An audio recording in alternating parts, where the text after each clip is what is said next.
Hello everyone, and welcome back to another episode of Big Questions, Small Steps. My name is Amanda and I'm so glad that you could join me today. Today we're going to continue on in our series learning about the people of the Mormon tradition, or the Church of Jesus Christ of Latter-day Saints. In our last episode in this mini-series, we talked about the 13 Articles of Faith and how they really embody everything that they do in their lives. In today's episode, it's going to be a good one. We're going to talk about how those articles impact how they dress, how they present themselves to the world. And if you're anything like me, you may have heard of this idea of magic underwear. And that always intrigued me, like, what are they talking about? So I have some more information. I'm excited to share it with you. So without further ado, let's hit the intro and we'll begin.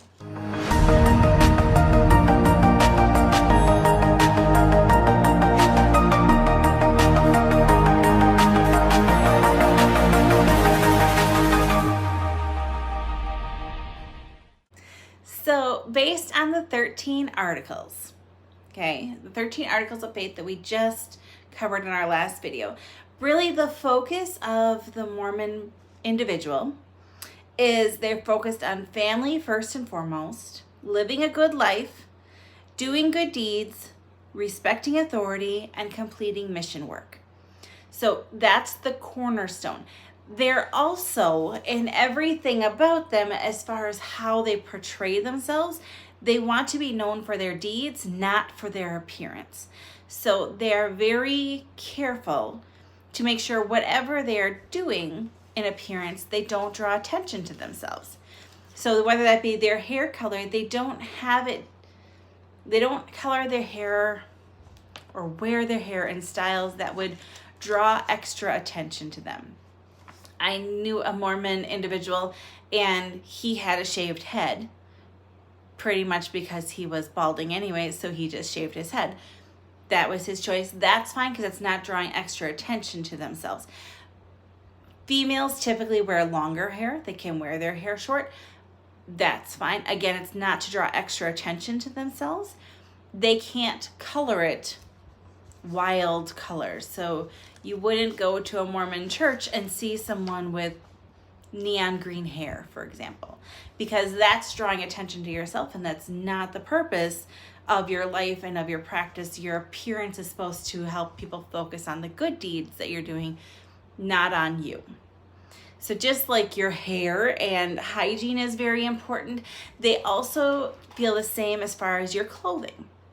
They tend to dress very modestly, particularly when they're going to worship. If they're out and about, they're going to the grocery store, stuff like that, most times you would see them dressed like any other normal person. They may be wearing shorts, they may be wearing jeans, they may be wearing a dress, whatever.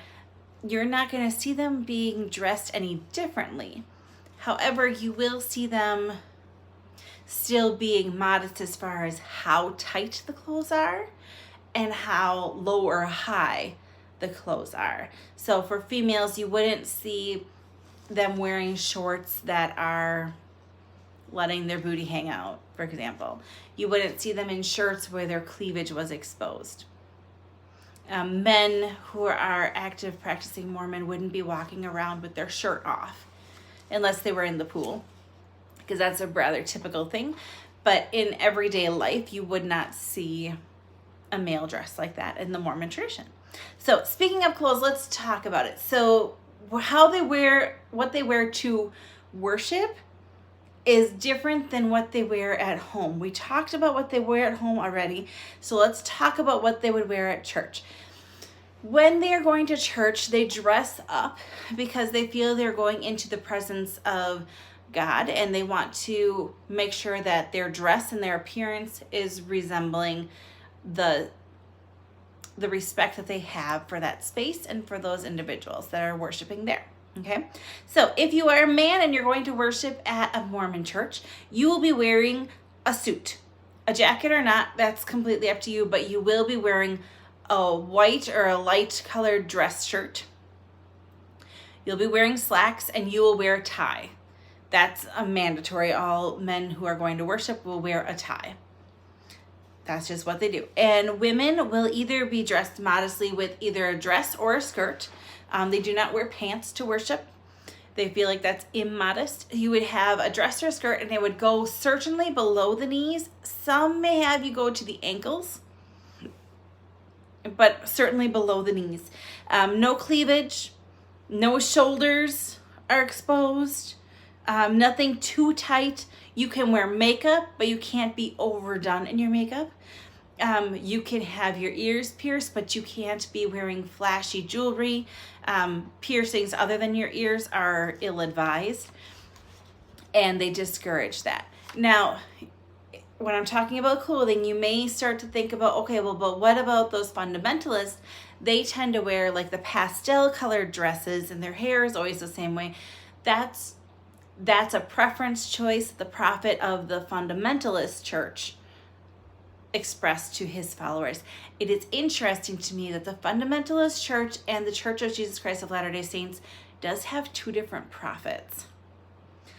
That's interesting to me, because a big tenet of the Mormon church is that there's one prophet and they're speaking this information.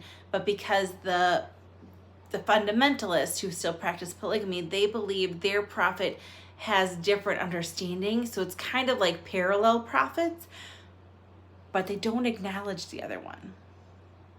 So that's intriguing to me. Anyways, I digress. That was a little tangent. Let's talk about these magic underwear. Okay, so there was a presidential candidate named Mitt Romney. He is a Mormon individual, and there was a big controversy, and that's when you started to hear more about these magic underwear that the Mormons have. And there's all kinds of superstitions about why they have this magic underwear and what does it really do? What does it really look like? There are some in the practice of Jesus Christ of Latter-day Saints or the Mormon church that believe that these undergarments, they call them temple garments, they believe that it is almost a physical shield for them. It protects them from the evil in the world. It protects them from being injured in a car accident or acquiring some illness. And then there are other people who see these temple garments as just a way to be a personal reminder of how you're supposed to live your life.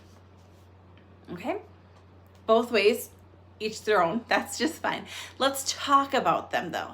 So the temple garments as they are today are vastly different from how they started. So they actually started way back. They say that they started way back in the time of Genesis, when God told Adam and his wife to make coats of skin, take coats of skin and clothe themselves. Now that's a tricky one for me, because my understanding of the Bible is that God wasn't the one that told Adam and Eve to clothe themselves.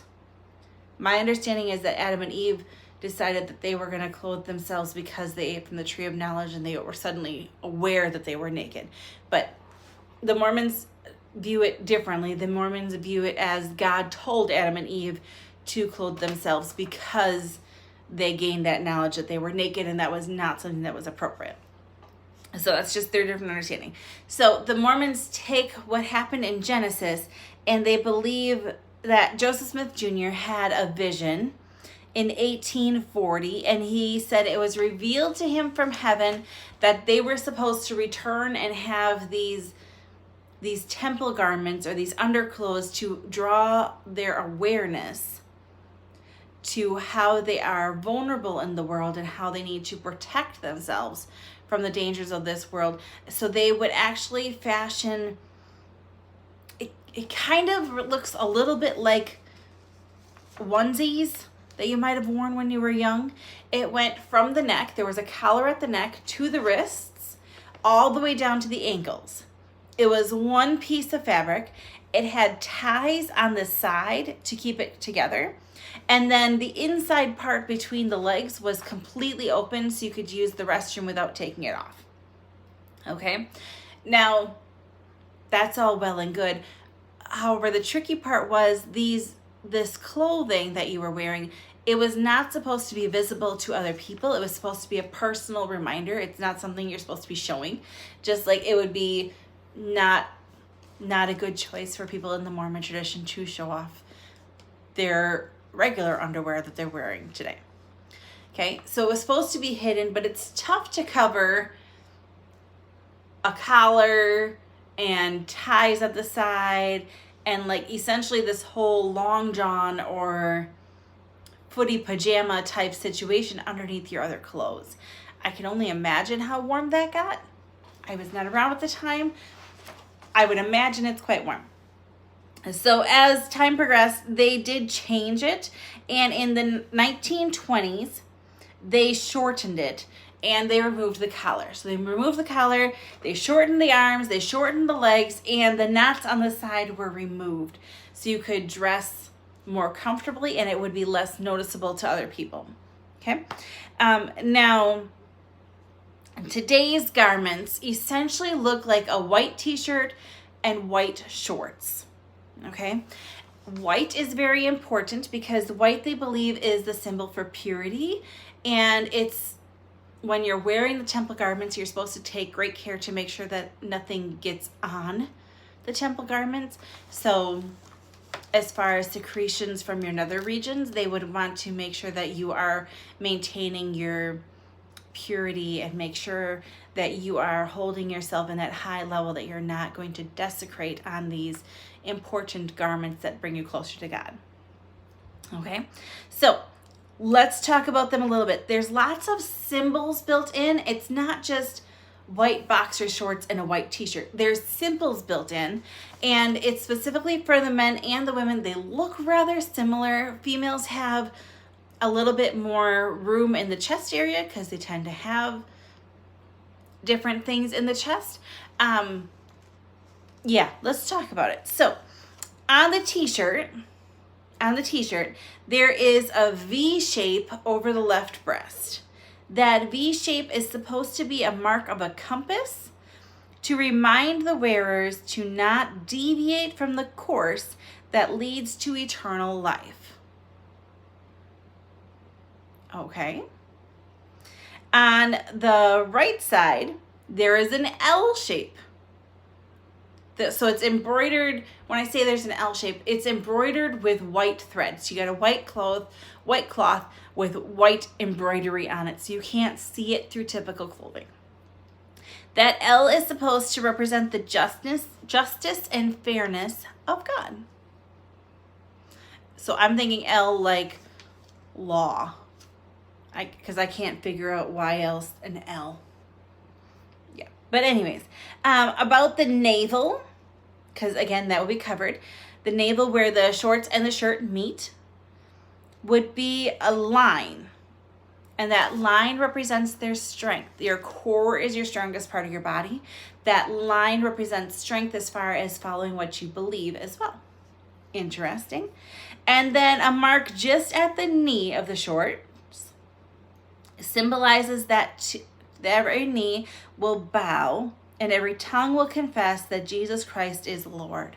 So those are the symbols that are embedded onto these clothings. Now, this clothing, again, some believe it's like a magic shield, or that's why they'll call it their magic underwear.